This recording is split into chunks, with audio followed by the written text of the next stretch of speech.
Hey, everybody.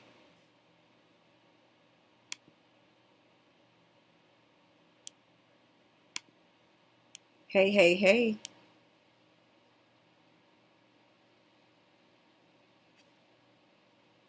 Okay.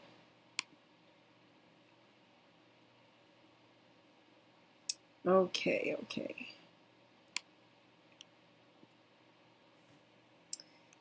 How's everybody doing on this wonderful Thursday? I wanted to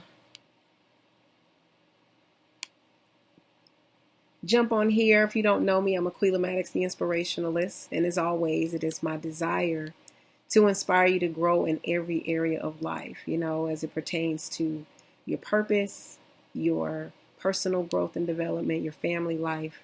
I just wanted to, inspire and encourage you guys to just live the best lives you can possibly live because I believe that that's what God came for.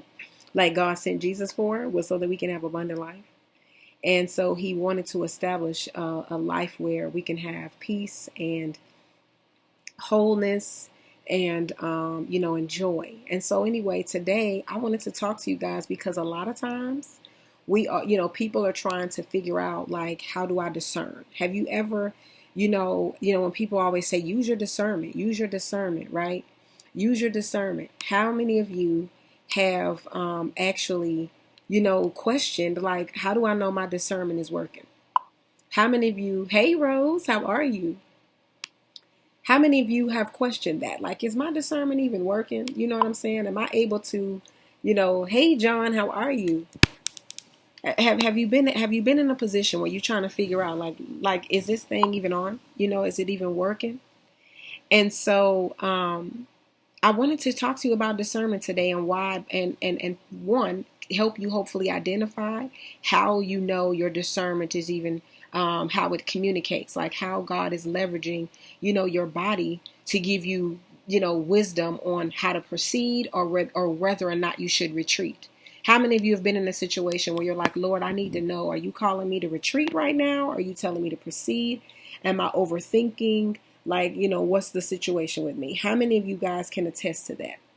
Because I know that there's definitely been times when I've made decisions that I felt like they did not go in the way. I don't know. I can't even say that I wanted it to go. It just went in a way that I felt like, dang, maybe I missed it. Maybe I missed the message that God was trying to communicate, saying, get out of there. Don't do this, right? So I began to be more present and like, Lord, okay, help me understand how you're communicating to me. I began to be way more present in my thoughts. I began to be way more present in my heart, right? That's right. Hey, Tiffany, I began to be more present to where I can figure out, so I can say, okay, I think I'm misreading myself. I think God's communicating. I really felt strongly about that, but I wasn't sure that I was understanding how he was communicating. So I wanted to talk about that today. Like, are you in a place where you start to question whether or not your discernment is broken because you're like, man, is this my insecurity? Like, am I feeling insecure? Have you ever like connected with a person, or maybe signed up to work with a business partner, or maybe even wanted to proceed in a deal, buy a car, a house, or whatever, and you start to feel like, you know what I'm saying, especially when it takes investment, when there's risk involved and all that stuff. Have you been in a place where you start to question, like, okay, am I being insecure because there's risk? Am I being insecure because it's unfamiliar? Am I being insecure because this is something that I'm not, you see what I'm saying? It's not something that I'm necessarily well versed in or experienced in. Have you been in a place like that where you're about to take on a new endeavor and you're like, I don't know if this is me tripping or if this is, something that I should be listening to? Can you agree to that, or can you attest to having been in a situation like that? Well, I wanted to talk about it. So insecurity is obviously speaking to there being some type of deficit. Whether you're insecure because you lack the information, you right? Because sometimes we actually go into situations where we're legitimately insecure, meaning I am uncertain about the level of knowledge that I have when it comes to me showing up having this conversation with somebody, right? There are definitely times when we were insecure in that space. Like, I remember when I went to buy my first car. When I went to purchase my first car, I was insecure, but because of the lack of information that I had or knowledge about purchasing a car, or interest rates, You know what I'm saying? All of these things. So I wanted to make sure that I wasn't getting got. You see what I'm saying? I don't want you to get me. So I wanted to make sure that, I was making the best decision possible. And, so therefore with that in mind, I put myself in a position where, I wasn't the most, I wasn't the most knowledgeable, right? By going in, buying a car and by myself. There was another time where I remember purchasing my first home, right? And I remember going again. This is we're talking about risk involved. You putting a lot of money on the line. You could be in debt. You don't want to be in foreclosure. So you can have an insecurity in a place of knowledge, right? Then there's also where you can have insecurity as it pertains to, is this a good purchase? Okay, so when is it a good purchase? If the purchase ain't good, then you begin to, how do you know if it's good? Sometimes you don't know. Sometimes, so like in the instance of like a car, depending on the state you live in, there can be a 3 days right to rescind. What does that mean? I decide after, within 3 days, I get to decide that this is not a good fit for me. Well, a lot of things are not like that, especially when it comes to, purchases that actually require a lot of more of your money. You don't get to always turn back and say, I don't, on second thought, I changed my mind. I don't want this house. It doesn't always work like that. And I don't know. Tiffany can probably better speak to that. I don't know if a house has a right of rescission. So when it comes to things like that, we want to make sure that we're making a decision that we are not just comfortable with as in doing what's easy, but comfortable with as in we're confident. We're confident in how we're proceeding and moving forward. And so when it comes down to that's that thing I want to talk about right there, confidence. Because confidence puts us in a place where we can better respect the discernment that God is using for us. When we don't have confidence in whatever it is, then we are more likely to question the discernment piece of us. Because, okay, Tiffany said no, but a refinance does. You can refinance and have a couple of days or whatever the amount of time is to rescind. So when you purchase, it's pretty much a no. You see what I'm saying? So, back to the confidence piece, like as it pertains to, again, any decision you make, when you have confidence, then with certainty you can say, I understand that what's happening inside of my body, what I feel God is leading me to, is actually not my insecurity speaking. It's not fear speaking. It's not the unfamiliarity that's speaking. It is the fact that I believe God is leading me to make a decision that's different than what I'm about to make, or to ask some more questions. Okay. So my encouragement is always, confidence development. I'm always saying, especially because I do confidence coaching, I'm always saying confidence is so important. It is the prelude to your success. If you want to be successful in anything in life, confidence is really the ingredient that you need in order to have a successful whatever it is that you're trying to establish. Whether it's you establishing the purchase of a home, the purchase of a car, starting a new job, applying for a new job, being in a relationship, parenting, all of these things. Confidence is the prelude to the success of all of the things that you begin to initiate or start or even jump into. Because when you feel really great about it, and confidence is more than just like, I got all the answers. Confidence is more than just having, like all the money. Confidence is having this internal knowing, this solid foundation that I recognize I've got wisdom, right? I know how to find the wisdom if I don't have it. I know how to ask questions, because even in insecurity, we hesitate to ask questions. We start to like, man, is this something? Because I feel like I should know this already. Right? I feel like maybe this is something that I should already know. And so we began to we begin to reluctantly not even ask the questions. We don't even want somebody to judge that portion of us. But in confidence, you can say, because I recognize that I need the information to continue to fuel my confidence in my decision, I'm going to ask these questions. So I believe that there's a very fine line between your insecurity and your discernment. So in your discernment, it begins to leverage your body, and it starts to communicate through your gut, through, like the way that you start to feel inside of your chest and everything. You start to feel this really heavy weight unction that's happening inside your body, and it can feel very similar to that of insecurity. See, in an insecurity, it's also a very heavy weighed disposition in the body that begins to like lead you to think like, oh my gosh, it's it's I believe insecurity can also be tied to fear. They can be cousins, but it's giving you this it's making you feel like, you know what, I don't know, this uncertainty, that's the word, it's giving you this uncertainty about whether or not you should proceed and move forward, right, with a thing, or if you should even dive in, or whatever the case may be. So I believe they're very neck and neck, very close when it comes to, so this is why I encourage you to develop confidence, because it's like, that's why I asked the question, is it your confidence that needs the healing? Because when we lack the confidence, then we start to refuse the discernment that God has given us, and we start to question whether or not God is even communicating to us or telling us anything. But if our confidence is healed, then we now can say, I know that it's not that I'm just distrusting of this process. I'm aware that a risk is involved. I'm aware that, there are things that are required of me. I am aware of all of these different things. So it's not my insecurity that's telling me to ask these questions. It's not my insecurity that's making me, feel uneasy about going into business with this person. It's not my insecurity that's making me, not want to purchase this house. It's not my insecurity about connecting with someone. It's not that. It is God giving me discernment so that it serves as a protection so that I can make a different decision. You see what I'm saying?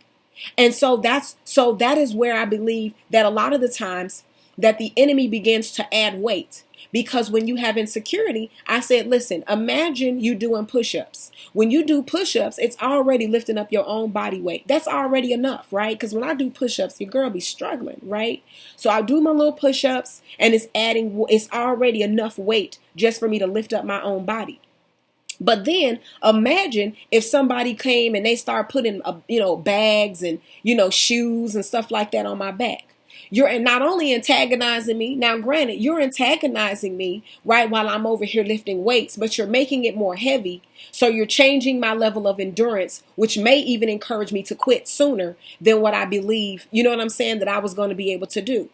And so that's the enemy's job. He wants to antagonize you so that you can quit sooner than you should. Because in a lot of the processes that we go through, in order for God to give you a very confident direction, you may have to still be able to endure that process. So it may mean you may have to sit there and listen to whatever they're giving you, the information they're giving you about the car, to where you learn that that's where, I was recognizing that God was telling me this wasn't a good choice. He was communicating that through my body, but I didn't know why until I listened and endured and listened to you say some of the things that you said that made me realize this is not a good fit for me. Right? Or as I sit here and I go on the journey of whatever it is, sometimes we have to be able to endure just to be able to say, I understand why God is getting me to the no. Now, that doesn't mean you stay there for the whole time. Like, I'm being honest. Like, that y'all be like, well, endure. Does that mean stay in relationships for 5 years with someone when I'm questioning it? No, that ain't what I'm saying. Oh, no, no, no, no, no, no. But what I mean by endurance is to be clear. That means you hold on until the place of clarity. That's all that means. I'm holding on until I'm clear that my certainty, that there's certainty in the change of direction that I'm about to make. Because if I'm sitting here in this car dealership listening to you, but I'm still uncertain as if this is my insecurity or my discernment, then I'm going to sit until I'm clear. Right? Versus me take on the insecurity as now such a burden that I either commit to buying the car that I don't really feel great about, or I sit there longer than I need to and I'm not spending my time wisely. You see what I'm saying?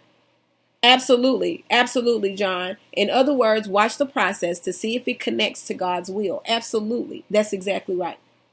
And so when we are confident, we can say that, you know what I'm saying? We can say, I know that what God is communicating. So the Bible tells us that every member of the body has a purpose, right? Every member of the body has a purpose, and the body and the members as it pertains to, as it refers to in the Bible, is talking about us, right? So I have a value in the body. You have a value in the body.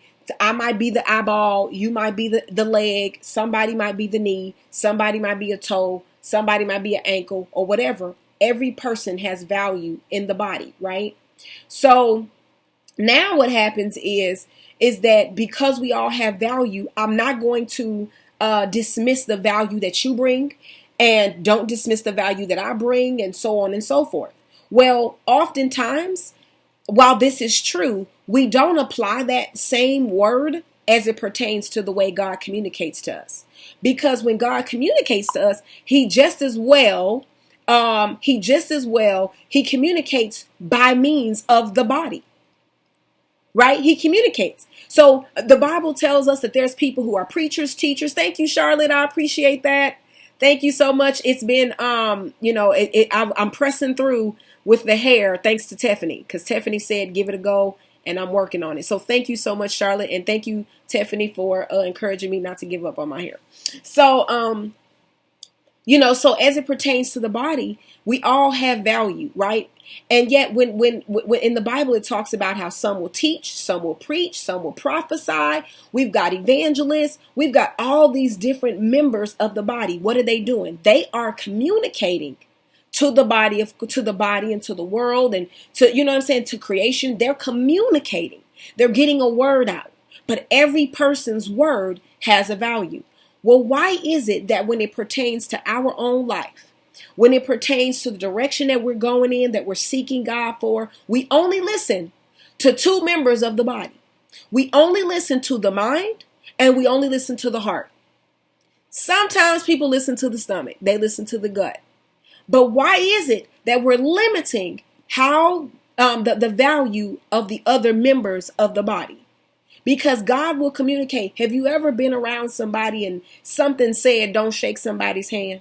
Something said, don't give them a hug. Something's you like, I felt this resistance in my arms to not do this. I was about to extend something to them, whether it was a partnership. I began to extend my arm, and all of a sudden, something said, don't go. Don't reach all the way out. I was going to hug this person, but something said, don't do that. I was going to, sign my name on the paper, but for some reason, I couldn't even pick up the pen, right? Like something, that's because the other members of the body is trying to communicate to you that there's a message that God is trying to get to you. You may have missed it through the head. You may have missed it through the heart, but he's communicating it through the hand. Like now, remember, have you ever said, like, man, there was something in me that wanted to drive and go somewhere, but I couldn't even get my feet to get up and move. Like something in me began to weigh down, right? Something in me began to weigh down to where my legs wasn't even working. It was like I couldn't even get the movement because God is communicating through the members of your legs to let you know there is a message he's trying to get to you. Every part of the body has value. There is no member of the body that God will not use to make sure that the message gets to you. Are you understanding what I'm saying to you today? So that's why I wanted to encourage you to really begin to heal in your confidence. Because as we're healing in confidence, then we become sure that as God is communicating through the body, that this is not insecurity speaking.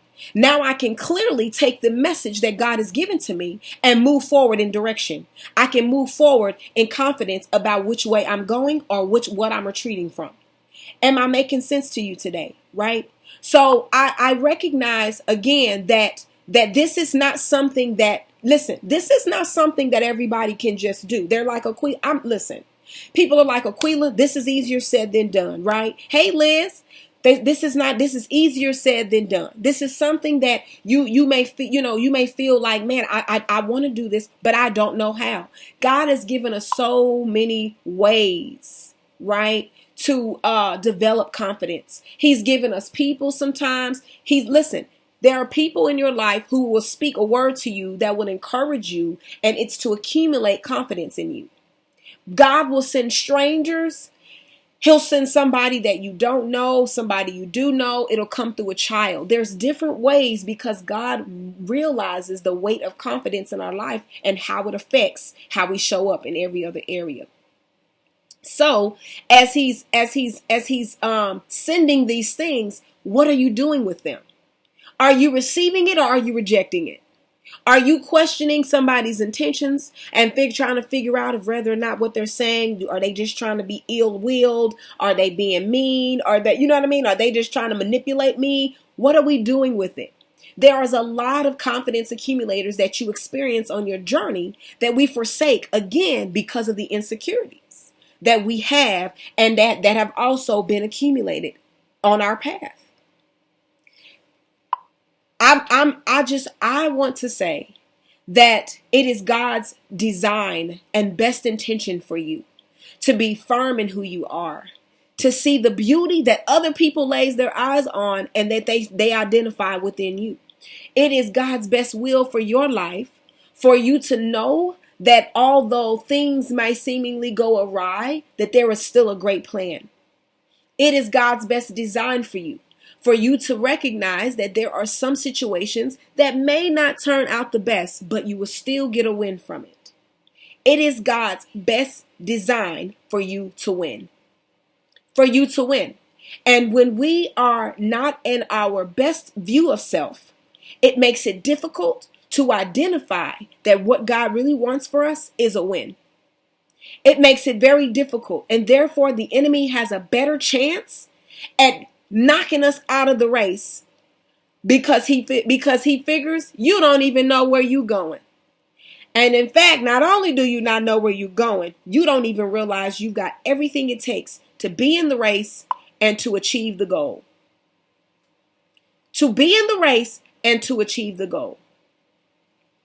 And I don't want the enemy to continue to rob people anymore. I don't want him to rob people anymore. I don't want him to hinder your ability to win. So that when you see, when you approach situations and God begins to communicate to you, your confidence is going to make you well. Why? Because that's what faith is, confidence. When you have faith in something, you have confidence in something. When I have faith in God, I have confidence that he is going to be what he said he's going to be, do what he said he was going to do, and that his word is true. So confidence and faith, they go hand in hand. They go hand in hand. Right? So I want you to allow your confidence to be well so it can make you well. So that it can start to help point you in a direction on the right track. So that you don't miss how God is leading you along the journey. Okay? So I put a link on my video, you guys, because I'm actually hosting a confidence restorative group coaching session. And so if you find this video good enough for you, amen, and I'm grateful. I really, really am. But if this is something that you need to walk through and we need to journey with together, there is a coaching group session that's available for you that we'll be walking through together for, we'll have 6 sessions together. And so it's for 3 months and you get to accumulate confidence with me and we get to walk this out together. So there's a link that I put on here. Like I said, that if you're interested, go click that link and sign up to join the group so that you can be healed in your confidence so that you can recognize how to leverage your discernment. Thank you guys so much for jumping on and for tuning in. And until next time, as always,